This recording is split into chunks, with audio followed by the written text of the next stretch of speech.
একদিন গ্রামের দুই বন্ধু তন্ময় আর মিনা পুকুর পাড়ে খেলছিল।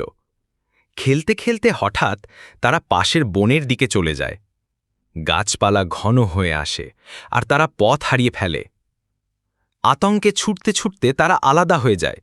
মিনা কান্না করতে করতে একটা ঝোপের পাশে বসে পড়ে।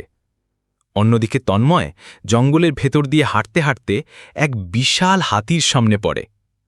ভয় পেলেও হাতিটি খুব শান্তভাবে তার পাশে এসে দাঁড়ায়।